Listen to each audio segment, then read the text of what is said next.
everyone. In today's video, we're going to be talking about a few of the tools that are my favorites. Now, I'm going to be honest with you. I look at tools all the time, and this is not an exhaustive list because I have a ton of favorites. But these are a few that have come up over the past few weeks that stand out to me. So I wanted to spend just a little bit of time showing you those tools and why I think they might be helpful to you. So let's get started. Okay, so here we are at YouTube, and you're thinking, Shannon, this is not a new tool. What is so exciting about YouTube? Well, I want to show you a really neat, quick hack for sharing YouTube videos to students without all the distractions. So what I have up here on my screen is just gentle, calming music. So maybe you're playing this in the classroom, maybe you're playing it while they work in small groups, or I don't know. The problem with YouTube, of course, as you know, is, for example, this one has a chat replay going on the right. Now, I have no idea what's going to pop up in this chat replay, but I don't want to run the risk of this being not appropriate. There's also typically upcoming videos here or suggestions, ads, and so on. And this can be really distracting in the classroom. So a really quick tool that you can use to eliminate all of that is called 613tube. It is as simple as this. Instead of the U up here in the URL, you back over the U and type 613. Now watch what's going to happen. Now you get that same video with no ads on the right, no suggestions, no chat, none of that. It is literally just the video itself, and we can play it. And you still get the video you want without any of the possible YouTube distraction. I love this, and I think it can be so helpful in the classroom. So 613 instead of U. Okay, the next tool, I'll be honest, is really new to me. And you can see in the upper right-hand corner, it's a beta. They're still kind of playing around with this. But I saw this and I thought this could be so fun, especially for maybe elementary students. So this is from Adobe, and it's called Animate by Audio. And it is a really simple tool that allows you to choose a character and a background and record yourself. They're suggesting here dialogue, but this could be instructions from you. It could be a story that you're animating, and it converts this static image to a character that reads, their mouths move, to your voice. So let me show you how it works. So let's say we want to first choose our character, and you can see here we've got a lot of different options here. I will choose humans, but you can see that there are creatures. This might be fun for, again, smaller kids. Food, that's kind of fun. And then there's some new options as well, which I guess is the food. And then all. So I'm going to go back to humans here and choose a character that I want to kind of represent what I'm going to be saying. So I'm going to pick her. Okay, from here we can choose different backgrounds. So again, if you're animating a story or there's a specific background that you're looking for, you can choose that, or you can upload your own image here. Let's see, I'll have her at a playground. And then you can also choose your size that you would like to, you're going to be able to export this and put it somewhere. So you can choose the size that's most appropriate for you. Okay, I'm going to go ahead and record something so you can see what it does.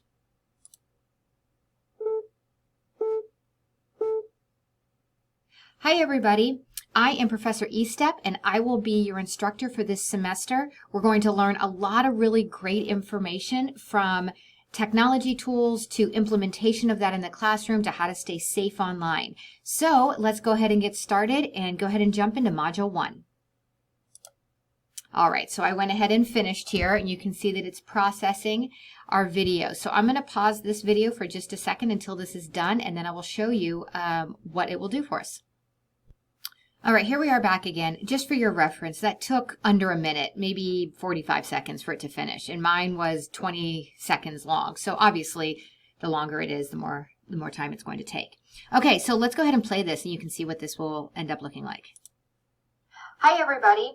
I am Professor Estep, and I will be your instructor for this semester. We're going to learn a lot of really great information, from technology tools to implementation of that in the classroom to how to stay safe online. So let's go ahead and get started and go ahead and jump into Module 1. Okay, so you can see how that looked. A couple of small things here. I've got a little dead air at the beginning and the end. You can actually pull this in a little bit to eliminate that if you want to. You also noticed her arms moved, things like that, so it wasn't just her mouth moving. Okay, so now what I can do is I can choose to download it. And when I choose that, it is asking me to sign up here and so that it'll save what I did. So let me go ahead and log in now. Now I just wanted to show you that it is going to download an MP4 video file, which obviously is a very standard video file, and then you can put that video anywhere you would want. So I'm going to go ahead and save it now. You can see once I did sign in, I was able to do that. And one other note, I was able to use just a Google account to sign up for this, so very easy to create an account. So if I open, let me just open my video and show you one last time what she looks like now. All right, here we go. Here's the video that I downloaded. Hi, everybody. I am Professor Estep, and I will be your instructor for this semester. All right, you get the idea, and that looked pretty great. So again, I can put this video anywhere I want as an introduction or however you would want to use this. So let me show you my third tool.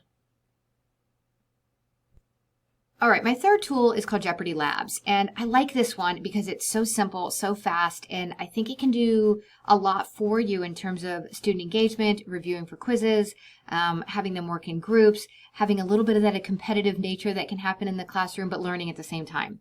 So here we are on the Jeopardy Labs main page. This is exactly what it sounds like, where you can create or use already created Jeopardy games. So the first thing I want you to see is that we can create our own or we can find. We're going to start with find because there's so many out there, but I will show you the create in just a second. When we're looking for our Jeopardy game we want to play, we've got a search box here. We've also got some popular searches. I am going to search for chemistry.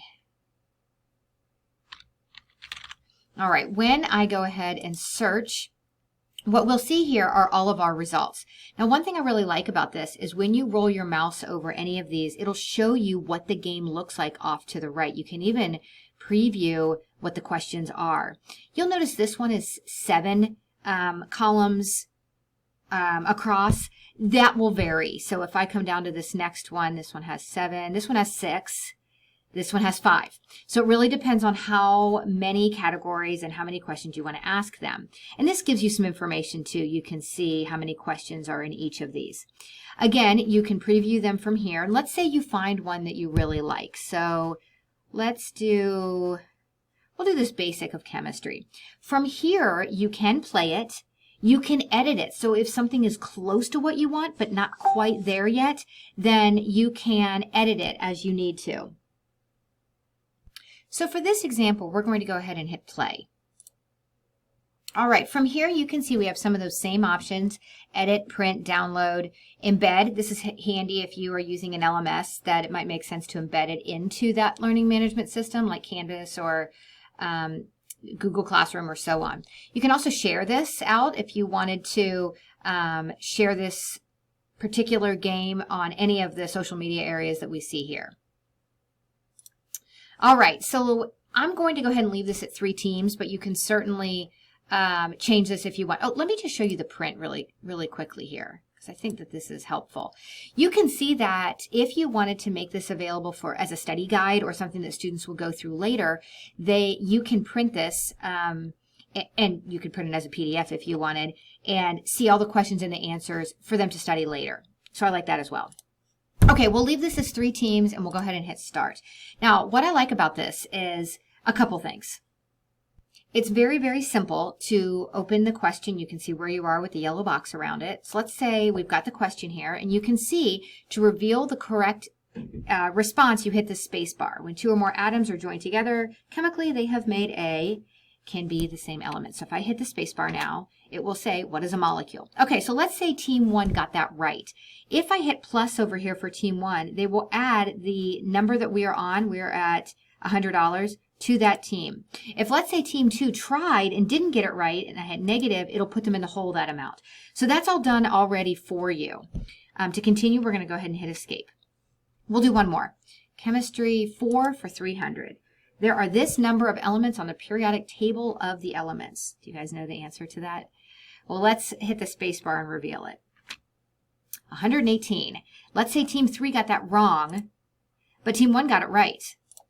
And it'll, again, do all that math for you, which is handy. Okay, so any of these can be used in the classroom very simply to create a review type of game for your class.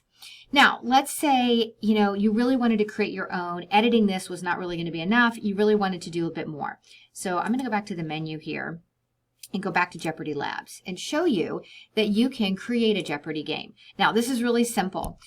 One note here, you do not need an account for this. You can create a password if you want to go back and edit the game later.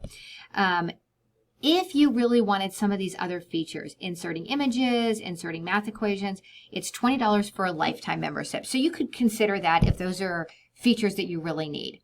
So I am actually going to just hit start building because I am not going to actually create a password for this. This is just for demonstrative purposes. I just want to show you that this is very simple. You can create and add as many rows and columns as you would like here. When you come to a question, we'll give this a category food. And when you create the question, literally you type right in, or copy and paste if you wanted, the question and then the response and then hit continue. That's it. And then it'll start creating them for you. Very, very simple and very easy to create your own. All right, I'm going to go ahead and hit escape. You get the idea here. So this website, I'm going to go ahead back here. It's called Jeopardy Labs, and I think it's so easy to use and very simple for you to use what is already created as well as create your own. So this is Jeopardy Labs. Let me show you my very last tool. This is another game/activity page that I want to mention. This one's called Flippity. Flippity allows you to create different interactive activities for your classroom that are very simple to set up, and there are typically on this page, there's one of two ways that you would set it up. You would either have a Google Sheet that you would have as a template to follow, or it's online boxes that you can fill in with your content. Let me explain both. First, I want you to see some of the things that can be done on here. Here are some flashcards. That quiz show looks familiar. It looks a lot like the Jeopardy game we were just looking at. This is a random name picker. This is a virtual breakout room. A matching game, some manipulatives, a board game, spelling words. I like this little snowman. I'll demo that in just a second. It's kind of good for vocabulary words or sight words. Tournament brackets, kind of fun, where you have a bracket and there's a winner in each round. Mad Libs and so on. Lots of things you can do on here. For each of these activities, there's a demo and there are instructions. Pretty self-explanatory. Demo is going to show you how it's going to work. Instructions are going to tell you how to build it.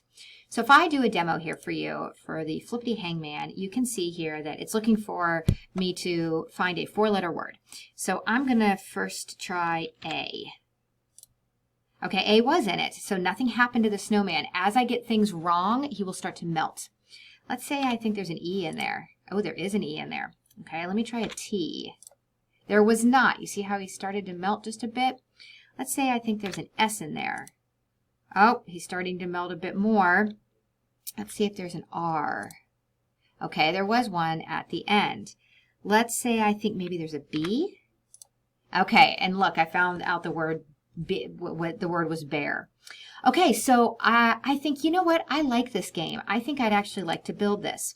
So if we look at our Flippity Snowman, and here are our instructions for it.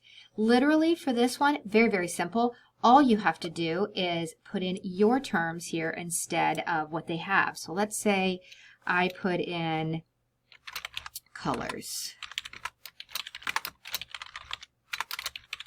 and so on. You can also actually change this. There's also a flower power. I think it loses petals as you get letters wrong. Bomb Squad and Apple Picker. I'll look at that. And we'll call this color game. And we're going to go ahead and click the generate. And actually, as a note here, you could do this. This was quick and easy. And you also have a Google Sheets where you could have made this a little more specific if you wanted to. And I'll go over that example in just a second as well. All right, so it generated it for me. And let's say I think I know what this word is, but I'm going to guess that there's an A in it. Nope, I lost one of my apples. Let's say I think there's an S in it. Oh, I lost another apple. Okay, let's see if I get this one right. Yep, R, and they put the letters that you've already picked up here, and then we would go from there. Very simple. Some of the games in Flippity will allow for you to generate them on the fly, kind of like we did right there. And some will look a little more like this. So let me show you an example of that. So if we went back up here again and we took a look at, we already know how this game generally works, so I'll just show you really quickly the demo. It looks just like you would think. You click on the word, or the category rather, it would give you the question, and then you would click it for the correct answer. So we know how this game works. But let's say we want to build our own. Over here under instructions, you would see it's giving us a template to modify a Google Sheet. Now, of course, you would need a Google account, and you would need to have that where you would log into it. It's showing you use this template. When you're done, you would say File, Share, Publish to the Web, and then Publish. And then we would go to the tab that says Get the Link Here, and we would then share that out. So here are some frequently asked questions that you might be asking while you're building this game. Can we use pictures? Yes, here's how you do it. Can you use YouTube? Yes, here's how you do it. What if I want to delete it, and so on. So it's always a good idea to actually look through and see what these questions are. Sometimes it'll be notes or options. You want to take a look at those to see the ins and outs of the game. So if I choose to make a copy of this template, I'll show you what this looks like. Yes, we want to go ahead and make a copy. And this is going to be a template that we can work on to build our game. Now, anything in blue, you're going to want to just leave alone. Those are things that the program needs in order to see how much they're worth, and that this is the question, this is the answer, and so on. So if I made a change here, and let's see, okay, let me go ahead and change one of these questions just so you can see I can modify it however I need to. Okay, under the category of potpourri, I changed the question to who is our current president and answered the question. All right, so what it told us to do is come up to File, Share, Publish to the Web. And if you forget those, they're right here back on our page, show you exactly what to do. And they asked us to publish it. Making sure we want to do that, and we're going to say OK to that. Okay, so we're going to close this. You see this tab down here that says Get the Link Here? We're going to go ahead and click on that. And here is the URL that you would share, bookmark, pass out to others. So here's our game. And if you remember, this is the question I changed. So let's see if it really did change it. Who is our current president? Click to answer, Joe Biden. Let's say team number 2 got that right. Team number 3 got it wrong. That's aggressive. Okay, when we come back to our main page here, you can see that this is now grayed out. Team 2 has 100 points. Team 3 has minus 100. So this was really just one example to show you how to use those templates that were given to us for this quiz game show. They will all look really similarly. For example, this virtual breakout's kind of cool. If we look at the instructions, you're going to see another template you can click on to download, as well as its own frequently asked questions about this particular game. And there are, again, so many of these games and activities that you could use in your classroom that I think would be really helpful. There's a word search there that's kind of fun, and a crossword puzzle. Again, each of them has a demo and instructions to help you along. So this was my fourth tool to show you. I hope you found something in here that you might be useful for you in your own classroom, and get in there and have fun with it and see what you can figure out. Good luck.